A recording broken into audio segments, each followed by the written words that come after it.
Good evening, everyone, and welcome to UNTAME Beyond Boundaries. My name is Kritika. I'm from the Science Center, Singapore, and I will be your host for today. So, what is UNTAME, you may ask? UNTAME was born out of Science Center's ambition to redefine guest experiences amid the pandemic, leveraging a multidimensional approach to spark curiosity and self-learning, both on ground and online. This podcast is part of Untamed Conversations, where we will be conversing with some very special guests about wild and wacky topics around science, technology, engineering, and mathematics. Also, to celebrate all that is untamed, we will be giving out two prizes kindly sponsored by the US Embassy Singapore. All you need to do is to share about your Untamed experience and hashtag UntamedSG on your social media pages to stand a chance to win. So I repeat one more time, just share about your Untamed experience and hashtag UntamedSG, that is UNTAMESG, on your social media pages and stand a chance to win prizes.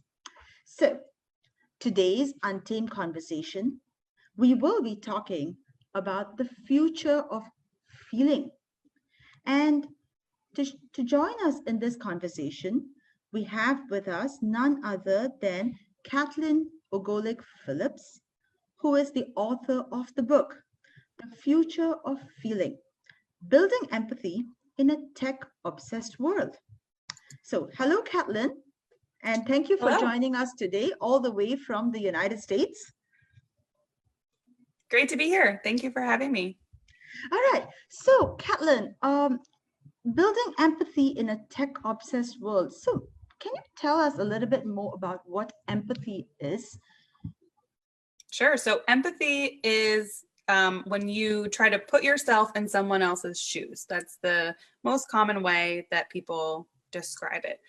It's different from sympathy, which is sort of feeling sorry for someone or, being sad about something that happened to someone else. But empathy is more trying to imagine what their experience might be like and what they might need.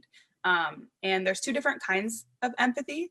There's cognitive empathy and affective empathy. So cognitive empathy is just that understanding that, oh, this person is having this emotion. It might be different from mine. And I need to proceed accordingly. Affective empathy is proceeding accordingly. Yeah. So there is a very big step between understanding that someone has or is going through a certain experience and taking action on that experience. Is that the difference between cognitive and affective empathy? Yes, I would say so. And sometimes the action is small, like expressing an emotion, and sometimes it can be bigger, but. So for those of you who just joined us, if you have any questions on us, on what we're talking about, or if you'd like to ask Kaitlin anything, there is a pinned comment with a form link. So please ask your questions over there and we would be addressing them throughout this session. All right, so Kaitlin, why did you choose to write a book on empathy and more specifically the role of technology and empathy? The short answer is that I was worried about it and I wanted to read a book about it and I couldn't find one in the library or on Amazon. So as a journalist, I thought, why don't I try to write it? I'm 32, so I grew up using social technology and kind of the earliest tech toys like the Tamagotchi and the Game Boy and those things. And in my work, I was learning about a lot of new innovations in technology, the Internet of Things, a smart refrigerator, facial recognition technology. And I just started wondering, you can see on social media how that kind of technology has affected the way we interact with one another.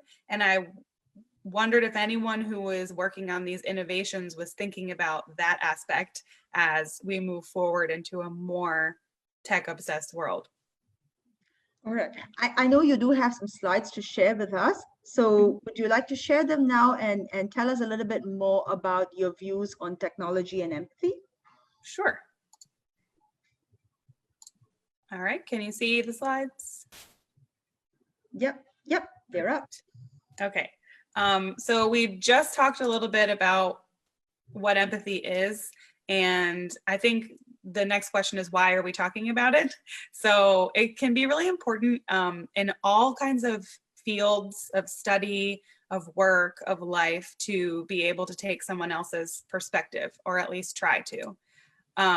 And as I explained earlier, it's a difference between empathy and sympathy. There's a great Buddhist saying that empathy is feeling with someone, not for them.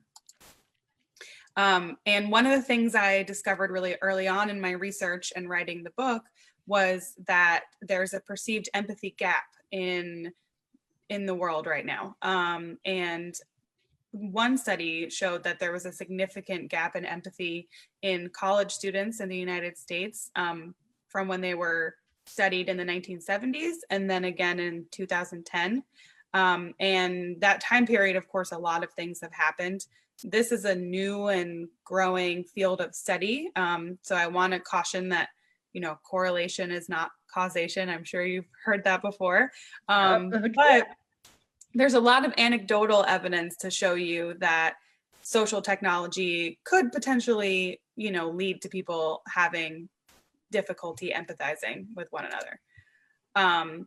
And, we as humans and also the technology that we use, we're not really made with the idea in mind that we would be using them constantly. And especially in a year like this year, where technology has been the only way that a lot of us have been able to work and communicate with friends and family. This was not really the idea when the internet was invented and when a lot of this tech was invented. And so what that means is there's an empathy gap there as well. There are a lot of unintended consequences and things that people didn't expect. And so I wanted to show a couple of examples of the lack of empathy that you can see on social technology in particular. This is someone that I follow on TikTok. She's great. She's a nurse and she talks about medical things and kind of explains the pandemic and masks and COVID-19. And she just gets these really nasty comments. And the way that she responds to them is to do dramatic readings of them, which can be funny, but it also just kind of highlights just like the things that people will say. And you'll notice that this person seems to have on the left has their actual name, and the person on the right has kind of a pseudonym. And when you're anonymous on the internet, that empathy is even less. Why does it matter? No one's going to know who I am. No one's going to pay attention. There's a lot of research kind of showing that if you can be anonymous, you're less likely to show empathy for people. So that's the social technology side. And then we have these other things that are happening in the background. Just a couple of examples. So AI, there is a new technology that this company, NVIDIA, is working on that works with conference calls like on Zoom, like we're doing right now, and kind of reads people's faces and can sort of make you look at a certain point based on, different things that it shows on the screen, kind of make sure that everyone is paying attention. Some people might find that really cool. Other people might say that's super invasive.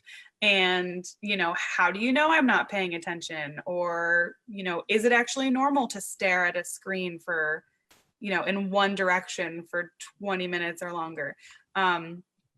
So that's one thing. And then another, Amazon has created this palm reading biometric ID system to help you so that you could use your hand to pay for things at their convenience stores that they have instead of using your phone or a debit card. Again, for some people, this might seem really convenient, for others, invasive. And then if you've read at all about these technologies, you know that there are also issues with internalized bias in the algorithms, because technology is a tool that's made by people, and people are biased. So you have situations where maybe only certain colors of skin are easier to read than others, or similar sort of thing might happen with facial recognition. There's been a lot of research on that recently. So those are just some places in both social technology and other kinds of tech where I've noticed and others have noticed an empathy gap.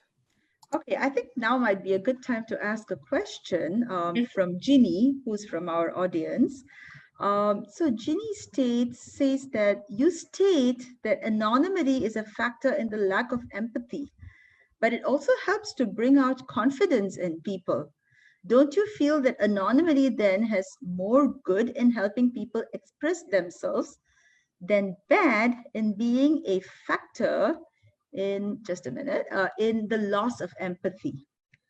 That's a really great point. It's absolutely true that this is a kind of paradox that I play with a lot in the book, which is that social technology and the ability to be anonymous, or just how easy it is to create an account and have a platform, those things have been amazing for so many people.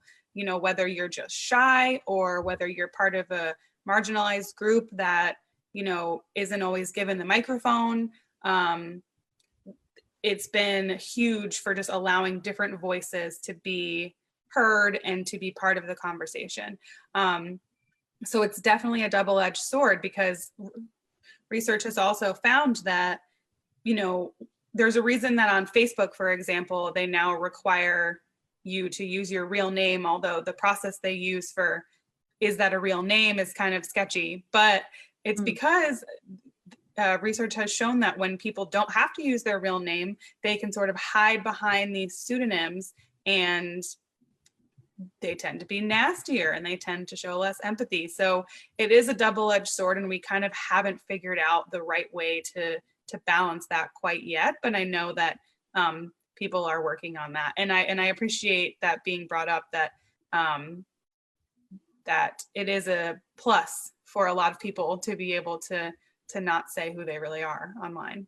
So I know this kind of reminds me of the movie Ready Player One, and the book that goes with it, right? So I've read the book, and I know that the people sort of hide behind avatars in that book, but at the same time, being that avatar also helps them to live a different life, and that's kind of the confidence bit that that our viewer was talking about just now.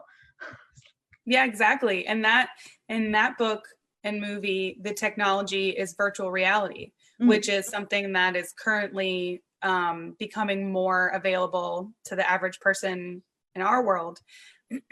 And that's a concern a lot of people have, is that, what if you end up being more comfortable in that world, and that's where you want to live, and just kind of juggling the ethical and emotional ideas around that. We will probably be getting to VR later in the talk, so maybe we should carry on with the rest of the slides as well. So. Sure. Yeah. So I want to just talk a little bit about how to build empathy in technology, and so I'll talk quickly about building empathy among users of a technology, specifically social tech. And then how to build technology with empathy. So first of all, to combat the problem of people not showing empathy because they're hiding behind a pseudonym, or just because they're trolling or anything else, I've come up with this list of things that are kind of from most effective to least effective based on the research I've done. And consistent and effective policies and enforcement seems to be the most effective. But all of these are kind of band-aid situations, and they don't really fix the foundational issues. You know, these are major cultural and social issues that these technologies have kind of perpetuated but not created. So they're probably not going to fix them, but these are some things we can do to make it better. So being consistent and effective with policies and enforcement of users, if someone says something that is against the rules, you know, enforcing that. But then also there are these nudges that are being done now by a lot of social media platforms. For example, Twitter now, you can't just retweet something as easily as you used to be able to. It now prompts you to add something, you know, to add a comment to what you're retweeting. And you can still, you know, bypass that. But that's kind of a nudge to say, do you want to think about this a little bit more before you share it? Do you have anything useful to add?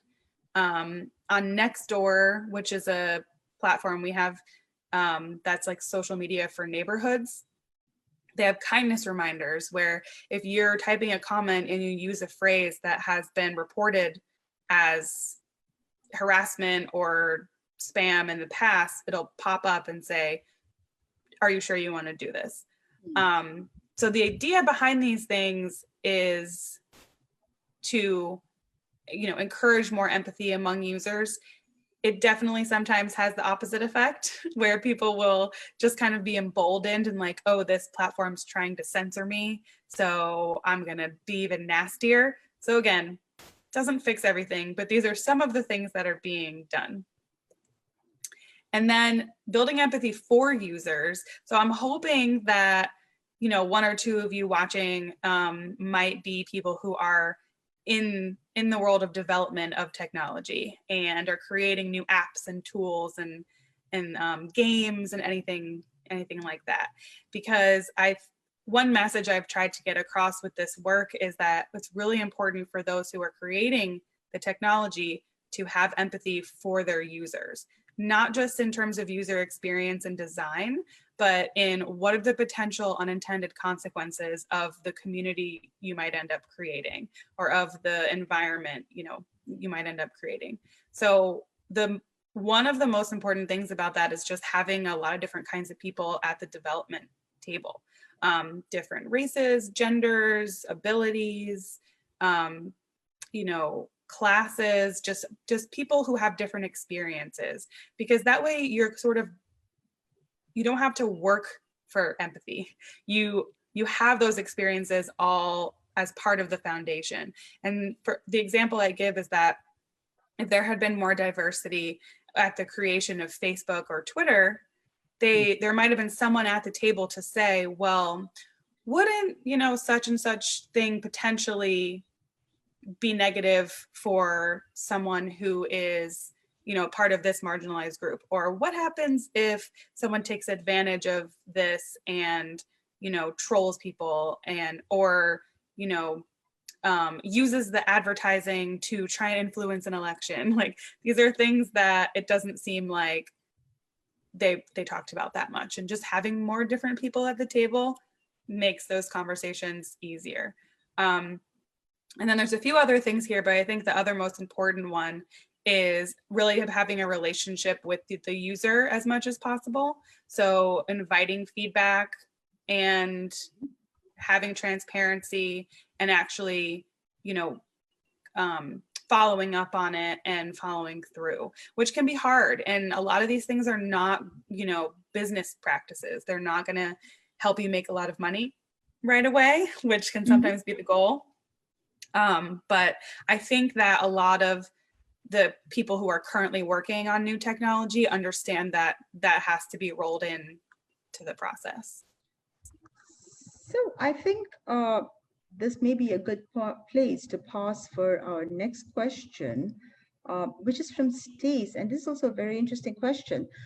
So what is the difference between a lack of empathy and bad netiquette? Because if empathy, the question is worded as if empathy means to put oneself in other shoes, Why is posting hate comments on social media a representation of a lack of empathy and not just bad netiquette? Well, I guess it's both. But I would say, you know, if you're posting a hateful comment and you're not thinking about how that's going to impact other people, I think sometimes what happens is with the screen and with the anonymity and with that distance, you kind of forget that there are human beings on the other end. And so just trying to operate with more empathy. I mean, some people don't care. That's also a really important point, is that some people completely understand that they are saying things that are going to hurt other people, and that's why they're doing it.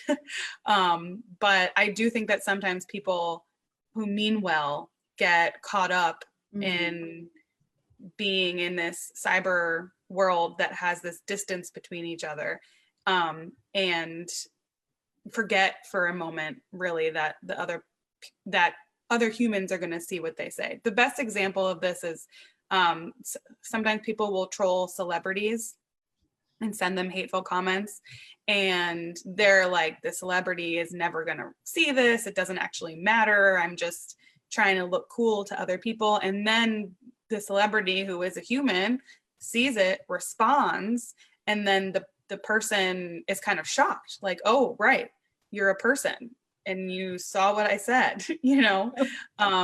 So my thought is that having more empathy at the beginning of the process of creation of these tools, but then also emphasizing empathy a little bit more early on in social emotional learning and making it more something we talk about and care about, will just kind of seep into people's netiquette and other elements of how we live online. Certainly, certainly. So yeah, let's carry on with the rest of the presentation, and we'll see how the questions come in and fit into that. We've got quite a few questions coming in as well. I think I'm getting to the best part, which is Oh, yes. the hopeful part, which I got to a little bit on the last slide, which is that I had the opportunity and really the privilege of interviewing and reading about a lot of young people, a very diverse group of people around the world who are working on new technologies, or trying to, you know, innovate older technologies, but who really understand the importance of diversity and empathy and trying to make tech for a better world. So they're thinking about these things, especially the young people, which is amazing. And so these are just some examples. Some of them are in the book and some of them are not, of initiatives to really focus on ethics and equity, and being critical of technology that have popped up in recent years. And then also just some games and apps and companies that I wanted to highlight. So there's this game called Super Better that you can download, and it helps build resilience. And actually the person who created it made it after she was recovering from a brain injury, I believe, and was very depressed. And it kind of gamifies self-care, like you go through the levels, you know, and it kind of encourages you to be optimistic. And so that's just kind of a nice, you know, a reminder that you can sort of game for good, I guess. And then, so we briefly talked about virtual reality earlier. And this is a huge area where things are innovating. So Embodied Labs is a group that creates virtual simulations for people, for caregivers, to kind of experience a little bit of what it's like to have the conditions of the people they're caring for. And this is a really slippery slope, and I write about this in the book, between empathy and something else where you're just kind of, you know, put on the headset, have the experience, and now you think, oh, I get what it's like to be this person. That's not what they're trying to do. They're trying to use this as a tool in the toolbox of, you know, being more empathetic to someone else's experience and really understanding how little part of this is understanding how little you actually understand. So for example, one of the things Embodied Labs has, you can put on the headset and you're kind of playing a character or embodying a character who has vision loss and is unbalanced and is having those kinds of issues. And the idea isn't so that when you take it off, you can now go to your patients with vision loss and be like, oh, I get it. It's more, you've now experienced how different that is from the way you live. And that just builds in more empathy for, the questions you ask them and understanding their needs. And there's other programs like that. A lot of diversity and inclusion programs are using virtual reality to get people, to kind of embody experiences they might not otherwise ever have. But the research shows that the actual effectiveness of empathy building VR really kind of depends on, is it used as a tool in a much bigger toolbox and not just a one-off thing? And it also depends a lot on your open-mindedness and your views going in. So if you're someone who, for example, thinks that racism is over and doesn't exist, and then you do a VR experience where you embody a person of color as a white person, and you go through that whole experience, and then you're like, that wasn't so bad. Like, that confirms my beliefs that, racism is over. So it can definitely, it's not a magic bullet. It has been talked about as this magical empathy machine. And I think that the next generation or the current generation of innovators here is really understanding that it's a tool and it needs to be treated that way and not as a savior, essentially. So when we do, so one of the things that we've been doing, especially during these pandemic times, is to do or convert a lot of the work that we're doing into online.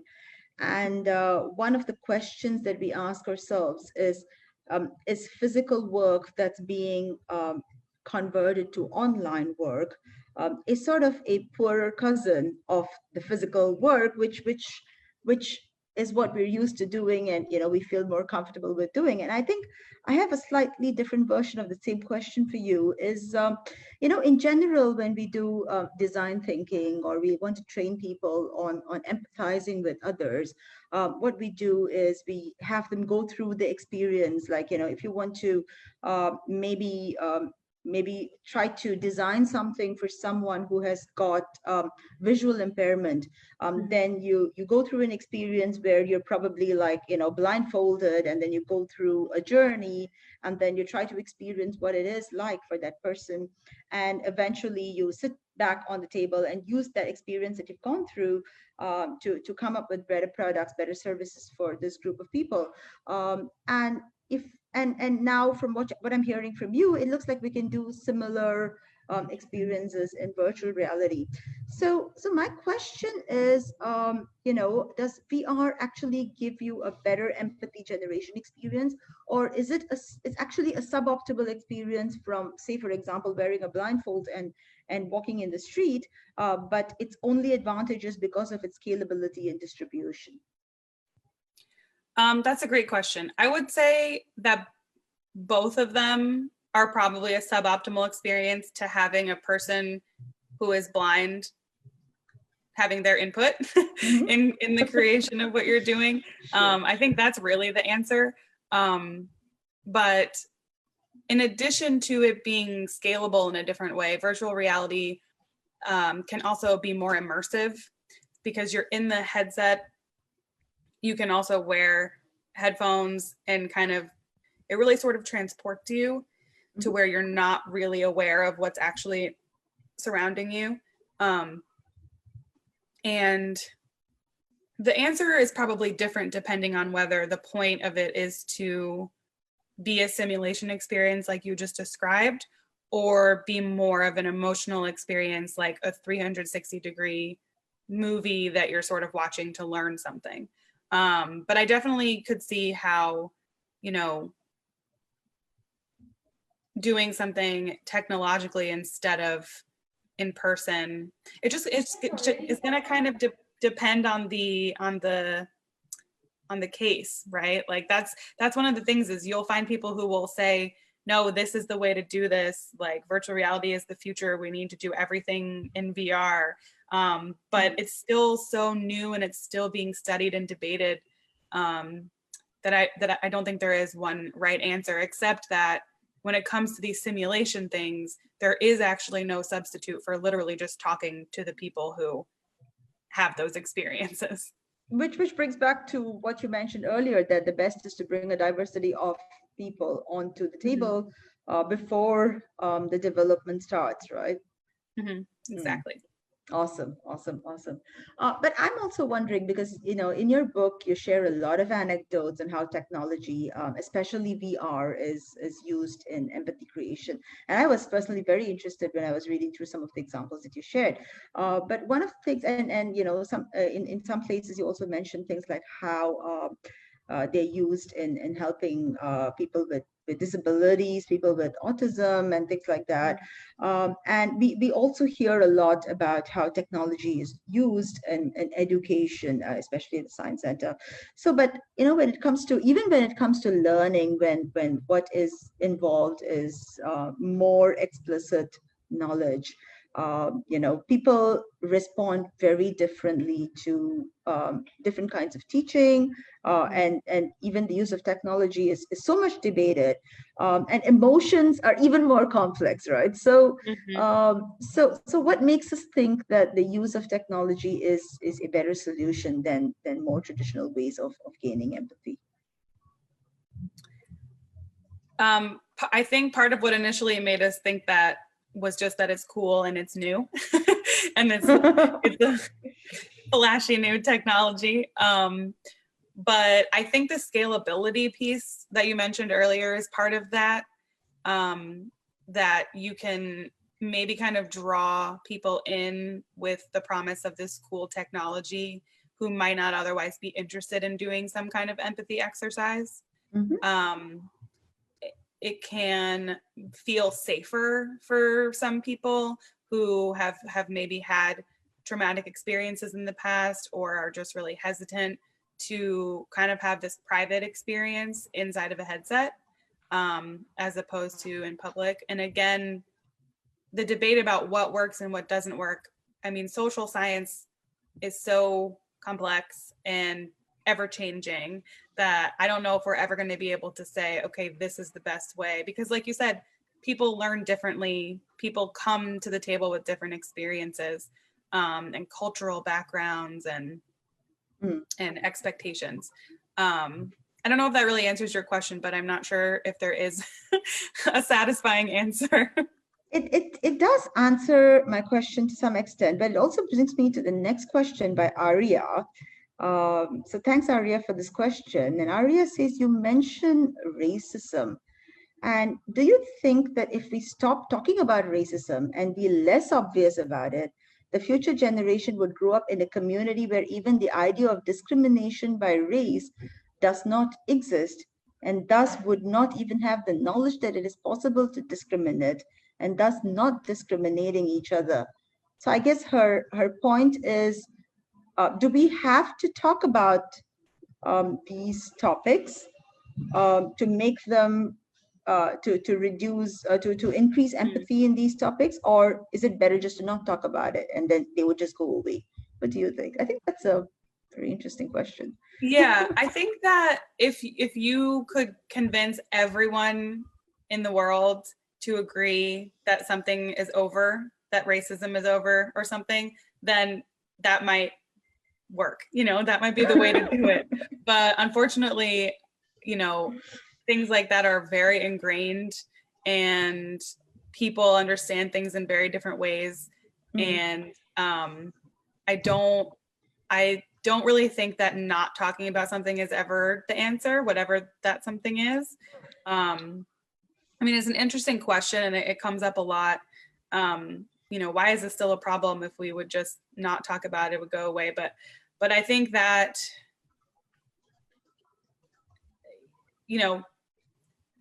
having empathy for the people who experience it, that's they're going to tell you that that's never going to happen, you know, unless we could get everyone on the same page to agree, okay, this is over now.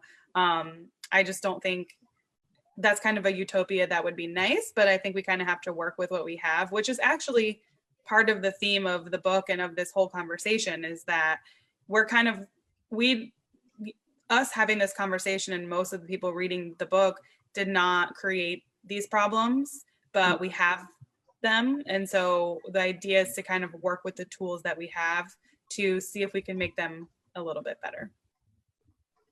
Yeah, I think that's a very positive way of looking at it as well. So, yeah, okay. Carry on, please, Kaitlin. I know I keep interrupting you, but there are quite a few questions that No, are coming in. So that's great. I love the questions. I just have a little bit left to talk about at the individual level. In the book, I talk a little bit about like tech hygiene and how to feel like you're using technology in an empathetic way. But it's also, you know, even putting aside empathy explicitly, technology is really overwhelming for a lot of us. You know, Twitter, Facebook, Instagram, Zoom, smartwatches, all of these things, you know, are created to kind of make life easier, but then we've become so attached to them that they can be overwhelming. And I think, and when you're overwhelmed, and this is something that science has really shown with brain waves, and, you know, you can find the proof of it, that when you're overwhelmed or you're angry or you're really upset, empathy is not accessible to you. It is not going to be the first thing on your list. And so one thing that every individual can do is to kind of observe how that they're using technology and how it makes them feel. So, you know, really just pay attention to, be mindful of how often you actually pick up your phone. You know, there are ways you can track that on a piece of paper or with an app, but just kind of pay attention to it and how you feel when you're doing it and why you keep going back, just to be observant of that, and then respond to what you observe. So if you find that, you know, you look at your phone because you're a little bit bored and it makes you feel entertained, and then you move on with your life, maybe you don't have to make any changes. But if you feel that you're bored and then you pick up your phone and then you feel anxious or upset, and then that kind of leads into the rest of your day and then becomes a cycle, you're getting into a place where not only is empathy hard to access, but you're not really taking great care of yourself. So adapting to that, you know, looking into some of the reasons behind it, there's a lot of research on it, and maybe making some changes in your life. And then, you know, actually implementing those changes in what looks like putting technology away. One thing that a lot of people, you know, are confused about or have asked me about with the book is like, are you anti-technology? And I just think we can do a lot better with balance. So definitely not anti-technology. Don't put your phone away forever, but actually acting on the things that you've observed about yourself and then encouraging others to do so as well. I just think that's going to be better for everyone in terms of their own, you know, mental state, and then also being able to access social emotional tools like empathy. So that's it. That's my spiel. That's your baby. This is the book. Yes, and this is my baby, The Future of Healing. So. Brilliant. So I was wondering, and I know as I was reading your book, I was really fascinated because one of the things that you mentioned was the idea of immersive journalism. And so I wanted to ask you if you could share a little bit about what immersive journalism is. Sure. So immersive journalism is journalism that kind of invites the reader or viewer or listener in to the experience a little bit more than just, you know, hearing a news report or reading it.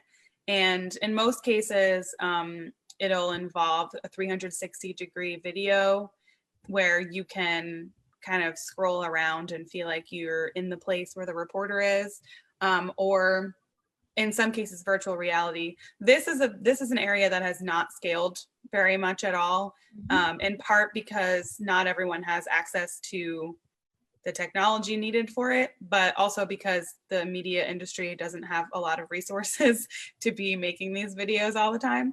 But a couple examples, the New York Times, I believe they teamed up with Google, and a few years ago, they sent all subscribers a little cardboard viewer. Yeah, that was like kind of like the most rudimentary, but it was a VR thing where you could, you know, put it on as a headset and experience a story. And a lot of reporters see this as an opportunity to bring people more into the stories they tell. It's not going to work for every story, but ones where it would really benefit the person's understanding to see what the place was like and feel like they were there. It could be great. On the other hand, people are concerned editorially, you know, is it manipulative? Is it really objective? Is that actually the role of journalism to, you know, evoke those kind of emotions in people? So that's another reason that it hasn't scaled. But it's worked really well in a lot of situations where the story is really environmental and it helps to be in that place. And then there's not really the concern about facts being ignored or anything, because the point is to kind of be in the environment. But when it comes to presenting information, another issue with it is that there's been studies showing that people coming out of a VR experience, you remember what you feel and what you felt a lot more than anything you might have heard or read. So if you think about the purpose of journalism, if you want to get across specific facts or details, it might not be the best method of doing that, but it's a great extra piece that, you know, can be cool for subscribers. All right. I have a question from Samuel. Samuel is asking, is the lack of empathy, since one is behind a screen, the reason why people who break up through text are frowned upon? That's a great question. Is that still frowned upon? I have no idea. I haven't broken up with anyone in a long time, so I'm not sure. But I think that, yeah, that's a good understanding of that. I mean, you know, you can kind of think, well, why didn't you care enough about how this would affect me to at least, you know, call or tell me in person? On the other hand, it's an awkward thing to do. So I won't make a judgment, but yes, I think that is an example. I think that's a very good example. It sums up quite a lot of things. Yeah. So Kaitlin, tell me, what excites you the most with regards to the use of technology and empathy? I think I'm most excited about a lot of the social emotional learning tools that are being used with kids to help them more explicitly learn empathy. I know that it's something that comes through to younger kids when they're taught, but I don't know if it, like in my education, if it was that explicit.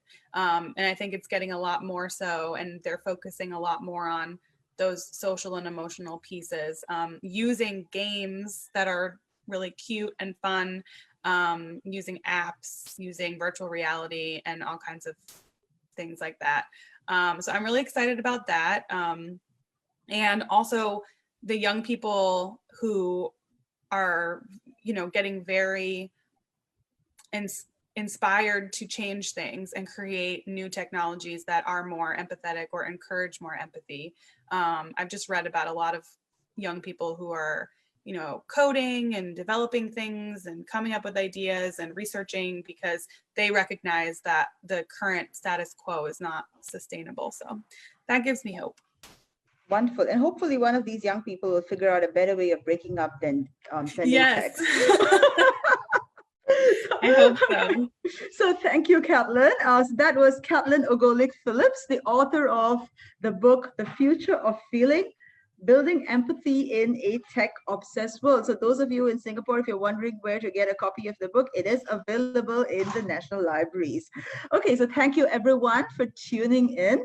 And remember to hashtag UNTAMESG in your social media posts. Names of all lucky winners will be posted on our Untamed Facebook page in the next few days. So keep a lookout for that. And with that, thank you. And remember that when it comes to STEM, nothing is beyond boundaries.